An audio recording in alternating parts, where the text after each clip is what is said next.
Halo semuanya, selamat datang pada pertemuan yang ke-23.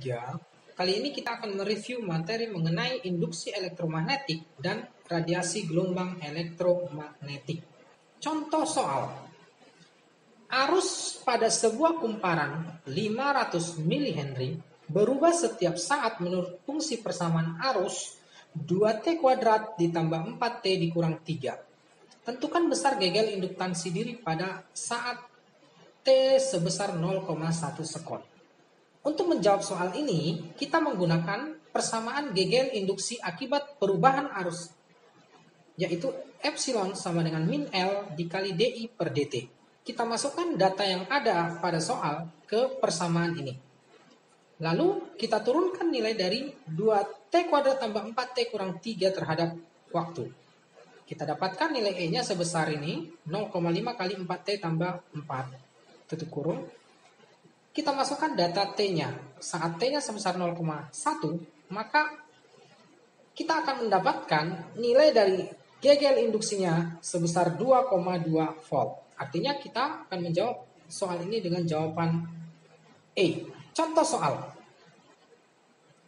Terdapat tabel di mana ada dua buah generator A dan generator B, di mana jumlah lilitan masing-masing itu yang A 1200, yang B 6000, dan induktansi A 5 kali 10 pangkat min 2 Tesla. Sementara induktansi B 3 kali 10 pangkat min 2 Tesla. Jika kedua generator berputar dengan frekuensi yang sama, maka perbandingan gegel maksimum generator A dan B adalah. Untuk menjawab soal ini, kita menggunakan persamaan gegel induksi pada generator saat gegel induksi tersebut bernilai maksimum, di mana epsilon sama dengan N kali B kali A kali omega. Kita bandingkan E1 per E2. Kemudian frekuensi dan luas penampangnya sama, maka bentuk persamaannya kita rubah jadi seperti ini. Lalu kita masukkan data yang ada pada tabel ke dalam persamaan ini. Kita akan dapatkan perbandingan dari E1 per E2 sama dengan 1 per 3. Jadi perbandingan GGL1 dan GGL2 adalah 1 banding 3. Maka jawabannya adalah yang D. Contoh soal. Sepotong kawat penghantar yang panjangnya L digerakkan memotong tegak lurus suatu medan magnet B sehingga menimbulkan gegel induksi sebesar E. Jika kecepatan gerak kawat dinaikkan 2 kali semula dengan arah tetap dan panjang kawat dirubah menjadi seperempatnya, maka gegel induksinya menjadi. Nah, soal ini kita jawab dengan menggunakan persamaan gegel induksi sebesar B kali L kali V. Kita bandingkan rumus ini dengan kondisi awal terhadap kondisi akhirnya. Berarti E1 per E2 menjadi seperti ini bentuk persamaannya. Kita masukkan data yang ada diketahui di soal ke dalam persamaan, maka kita akan dapatkan hasilnya E2 sebesar 2 kali E1. Sehingga kita bisa memilih jawabannya adalah yang C. Contoh soal. Kumparan generator seluas 100 cm persegi terdiri dari 600 lilitan diletakkan di dalam medan magnet sebesar 1 Tesla. Kemudian kumparan diputar. Waktu yang dibutuhkan untuk sekali berputar adalah 1/300 menit. Gaya gerak listrik maksimum pada ujung-ujung kumparan adalah. Nah, soal ini diketahui datanya luasnya sebesar 100 cm persegi, banyak lilitannya sebesar 600 lilitan, kuat medan magnetnya sebesar 1 Tesla, dan periodenya sebesar 1/300 menit. Nah, kita hitung dulu nilai periodenya, kita jadikan detik, itu menjadi 1/5 detik. Lalu kita cari gegel induksi maksimumnya dengan menggunakan persamaan E induksi maksimum adalah N dikali B kali A kali omega. Kita masukkan data yang diketahui di soal ke dalam persamaan ini. Kita lakukan perhitungan. Kita akan dapatkan nilai dari gegel induksi maksimumnya adalah 60 pi volt. Jadi jawabannya adalah yang E. Contoh soal. Sebuah trafo step up mengubah tegangan 25 volt menjadi 250 volt. Jika efisiensi trafo sebesar 80% dan kumparan dihubungkan dengan lampu 250 volt dan 50 daya 50 watt, maka kuat arus dalam kumparan primernya adalah. Nah, diketahui di sini tegangan primernya sebesar 25 volt, tegangan sekundernya 250 volt, daya sekunder sebesar 50 watt, efisiensi sebesar 80%. Maka persamaan yang kita gunakan adalah efisiensi sama dengan daya sekunder dibagi daya primer dikali 100%. Lalu kita hitung dulu daya primernya menggunakan persamaan ini. Kita balik, daya primer adalah daya sekunder dibagi efisiensi kali 100%. Kita lakukan perhitungan, kita akan dapatkan besarnya daya primer sebesar 62,5 watt. Setelah itu kita cari kuat arus pada kumparan primer dengan menggunakan rumus I primer sama dengan daya primer dibagi tegangan primer. Kita masukkan datanya ke persamaan ini, kemudian kita dapatkan nilai dari arus primernya sebesar 2,5 ampere. Jadi jawabannya adalah yang C. Perhatikan contoh berikut. Kawat peki sepanjang 100 cm digerakkan tegak lurus sepanjang kawat AB memotong medan magnetik serba sama 0,02 Tesla seperti terlihat pada gambar. Tentukan besar GGL induksi, kuat arus yang mengalir pada kawat peki, arah arus pada kawat peki, besar gaya loren pada kawat peki, arah gaya loren pada kawat peki, dan daya yang diserap oleh hambatan R. Untuk menjawab soal ini, yang pertama kali kita harus buat adalah diketahuinya. Yang pertama adalah panjang kawat atau L sebesar 100 cm atau sebesar 1 meter. Kemudian kuat medan magnet B sebesar 0,02 Tesla. Lalu besarnya hambatan R sebesar 0,02 ohm. Dan kecepatan gerak kawat itu sebesar 2 meter per sekon.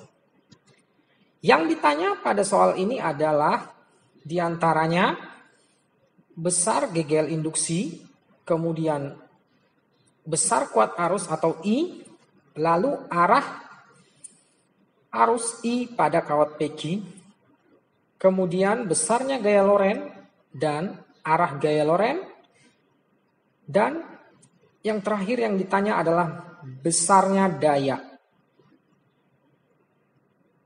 Kita akan jawab satu persatu. Kita mulai dari besarnya GGL induksi. Besarnya GGL induksi dapat kita hitung dengan menggunakan rumus epsilon sama dengan B kali L kali V.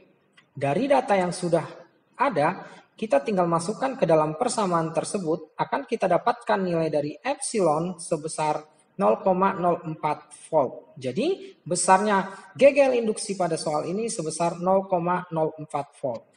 Kemudian untuk menentukan arus kita gunakan persamaan I sama dengan epsilon per R. Kita masukkan data yang sudah ada, kita dapatkan nilai arus sebesar 2 ampere. Lalu arah arus induksi itu dapat kita tentukan dengan menggunakan kaidah tangan kanan. Di mana pada kaidah tangan kanan ini 4 jari itu menunjukkan arah medan magnet, kemudian ibu jari itu menunjukkan arah gerakan kawat, dan telapak tangan itu menyatakan arah arus induksi. Dari sini jika kaidah tangan kanan ini kita terapkan pada soal, maka kita akan mendapatkan besarnya arus I itu sebesar 2 ampere dan mengalir pada kawat peki.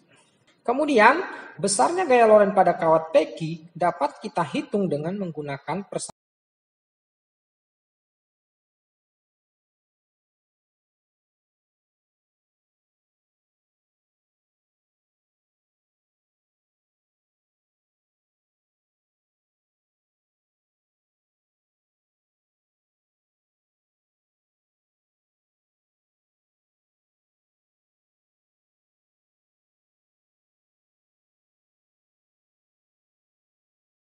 arah B dan gaya loren dinyatakan dengan arah telapak tangan.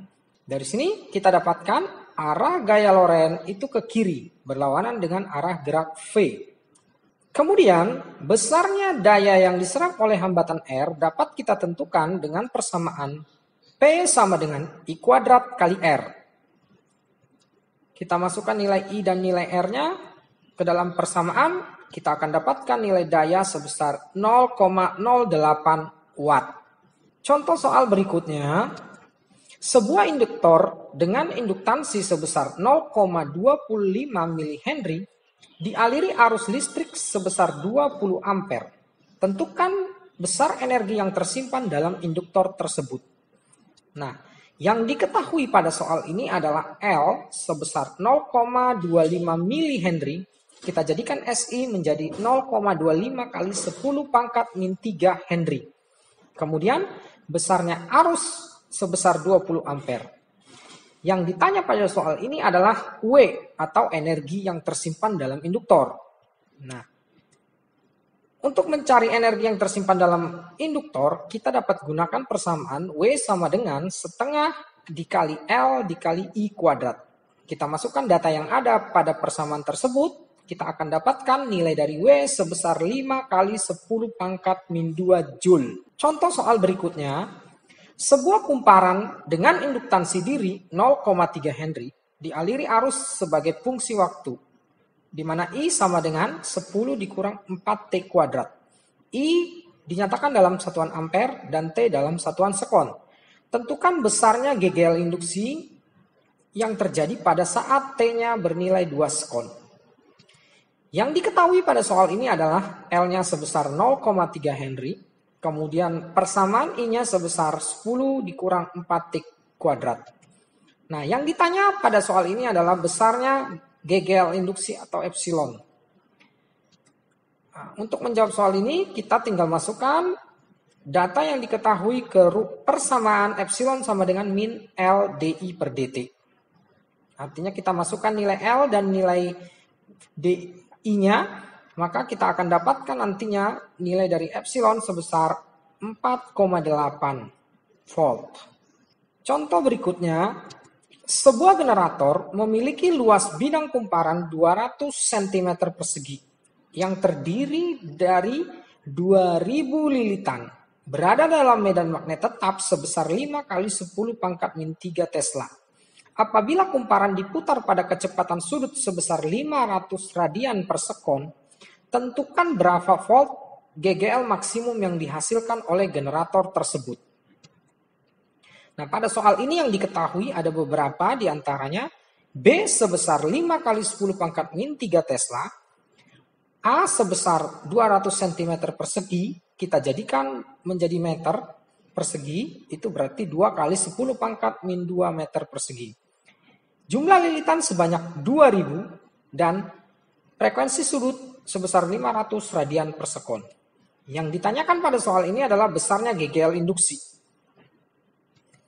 Nah, untuk menjawab soal ini kita tinggal masukkan saja data-data yang diketahui ke persamaan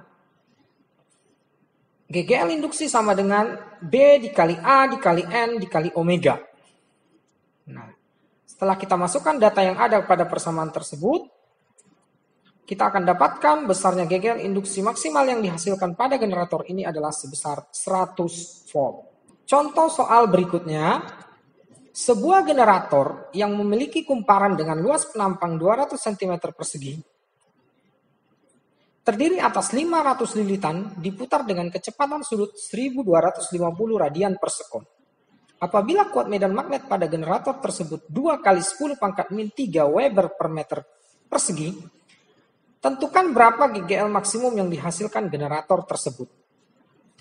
Pada soal ini yang diketahui diantaranya adalah luas sebesar 200 cm persegi, kita jadikan dalam SI menjadi 2 kali 10 pangkat min 2 meter persegi, jumlah lilitan sebesar 500 lilitan, omega sebesar 1250 radian per sekon, dan kuat medan magnetnya sebesar 2 kali 10 pangkat min 3 Weber meter pangkat min 2. Yang ditanya pada soal ini adalah besarnya GGL induksi maksimum. Nah, kita masukkan saja data yang diketahui ke persamaan GGL induksi maksimum sebesar B kali A kali N kali omega. Kita akan dapatkan nilai GGL induksi maksimumnya sebesar 25 volt. Contoh soal berikutnya. Sebuah transformator memiliki perbandingan antara lilitan primer dan sekunder sebesar 15:2. Jika kumparan primer terdiri atas 750 lilitan dan dihubungkan dengan sumber tegangan arus bolak-balik sebesar 150 volt, Hitunglah jumlah lilitan sekunder dan besarnya tegangan pada kumparan sekunder. Di soal ini yang diketahui adalah perbandingan NP dengan NS sebesar 15/2. Kemudian jumlah lilitan primer sebesar 750 lilitan dan tegangan primernya sebesar 150 volt. Yang ditanya ada dua, yaitu berapa banyak jumlah lilitan sekunder dan berapa besar tegangan sekundernya. Untuk menjawab soal ini, kita tinggal masukkan saja data yang diketahui ke persamaan perbandingan NP dengan NS. Dari perbandingan itu kita akan dapatkan nilai NS sebesar 100 lilitan. Jadi besarnya jumlah lilitan sekunder pada soal ini adalah 100 lilitan. Kemudian untuk mencari tegangan, kita tinggal masukkan data yang diketahui ke persamaan perbandingan antara tegangan primer per tegangan sekunder sama dengan jumlah lilitan primer per jumlah lilitan sekunder. Kita masukkan data yang sudah ada diketahui di situ, kita akan dapatkan besarnya tegangan sekunder sebesar 20 volt. Contoh soal gelombang elektromagnetik dalam suatu medium memiliki kelajuan 2,8 kali 10⁸ meter per sekon. Jika permitivitas medium 12,76 kali 10⁻⁷ Weber per ampere meter, tentukanlah permeabilitas maksimumnya. Nah, pada soal ini yang diketahui adalah besarnya kelajuan gelombang elektromagnetik atau C sebesar 2,8 kali 10⁸ meter per sekon. Kemudian nilai dari epsilon atau permitivitas medium sebesar 12,76 kali 10⁻⁷ Weber per ampere meter. Yang ditanya pada soal ini adalah berapakah nilai mu atau permeabilitas maksimumnya. Nah, untuk menjawab soal ini, kita harus tahu rumus dari hubungan antara cepat rambat dengan permeabilitas dan permitivitas. Di mana C adalah 1 per akar epsilon dikali mu. Epsilon merupakan permitivitas listrik medium, mu merupakan permeabilitas magnetik medium di ruang hampa. Nilai dari epsilon 0 diketahui sebesar 8,85 kali 10⁻²⁰ kolom kuadrat per Newton meter kuadrat dan nilai mu 0 atau permeabilitas magnetik medium sebesar 4pi kali 10⁻⁷ Newton sekon kuadrat per kolom kuadrat. Untuk mencari nilai mu, kita tinggal memasukkan data yang diketahui kepada persamaan ini. Nah, ketika kita sudah masukkan ini angkanya lalu kita lakukan perhitungan, maka akan kita temukan nilai mu sebesar 2,7 kali 10⁻�3 Weber per ampere meter. Contoh berikutnya, kuat medan listrik maksimum dari suatu gelombang elektromagnetik sebesar 6 kali 10⁴ Newton per kolom. Tentukanlah besar induksi magnetik maksimum. Nah, yang diketahui pada soal ini adalah besarnya nilai kuat medan listrik maksimum, yaitu 6 kali 10⁴ Newton per meter. Kemudian nilai cepat rambat gelombang elektromagnetik di ruang hampa sebesar 3 kali 10⁸ meter per sekon. Ini merupakan suatu ketetapan yang harus kamu ingat. Nah, yang ditanyakan pada soal ini adalah besarnya induksi magnetik maksimum atau BM. Nah, cepat rambat gelombang elektromagnetik itu dapat dinyatakan dengan persamaan C sama dengan EM per BM, di mana EM merupakan kuat medan listrik maksimum dan BM merupakan kuat medan magnet maksimum. Sementara nilai C adalah 3 kali 10⁸ meter per sekon. Dari sini kita bisa menjawab pertanyaan ini. Kita tinggal memasukkan seluruh data yang diketahui ke persamaan. Kita rubah bentuk persamaannya menjadi BM sama dengan EM per C. Masukkan data yang diketahui ke dalam persamaan tersebut, maka kita akan peroleh nilai dari kuat medan magnet maksimumnya sebesar 2 kali 10⁻⁴ Tesla. Contoh soal berikutnya. Pesawat radar sedang mendeteksi posisi sebuah pesawat terbang 0,04 sekon setelah gelombang radar terpancar dan dipantulkan pesawat terbang. Gelombang radar dapat ditangkap oleh pesawat radar tersebut. tentukan jarak pesawat radar dan pesawat udara. Diketahui pada soal ini, nilai dari cepat lambat gelombang elektromagnetik sebesar 3 kali 10 pangkat 8 meter per sekon dan waktu tempuh gelombangnya sebesar 0,04 sekon. Nah, yang ditanyakan pada soal ini adalah berapakah jarak antara pesawat radar dengan pesawat udara. Kita tinggal menggunakan persamaan H sama dengan V kali T per 2 untuk menjawab soal ini. Masukkan data yang ada ke rumus ini, maka kita akan dapatkan nilai H sebesar 6.000 meter. Jadi jarak antara pesawat radar dengan pesawat udara adalah 6.000 meter. Contoh berikutnya, gelombang elektromagnetik dengan panjang gelombang 5.000 Armstrong merambat di udara. Tentukan besar frekuensi gelombang tersebut. Nah, diketahui pada soal ini, C sebesar 3 kali 10 pangkat 8 meter per sekon. Kemudian lambdanya sebesar 5.000 Armstrong, kita jadikan dalam satuan SI menjadi 5 kali 10 pangkat min 7 meter. Nah, yang ditanyakan pada soal ini adalah besarnya frekuensi gelombang elektromagnetik. Nah, untuk menjawab soal ini, kita menggunakan persamaan cepat rambat gelombang elektromagnetik, di mana besarnya cepat rambat C sebesar lambda dikali frekuensi. Ini adalah keterangannya. Untuk menentukan nilai F, kita rubah bentuk persamaan menjadi F sama dengan C per lambda. Kita masukkan data yang diketahui ke persamaan ini, maka akan kita dapatkan nilai dari frekuensi sebesar 6 kali 10 pangkat 14 Hz. Contoh soal berikutnya. Ini adalah soal pilihan ganda. Di bawah ini merupakan sifat-sifat gelombang elektromagnetik kecuali.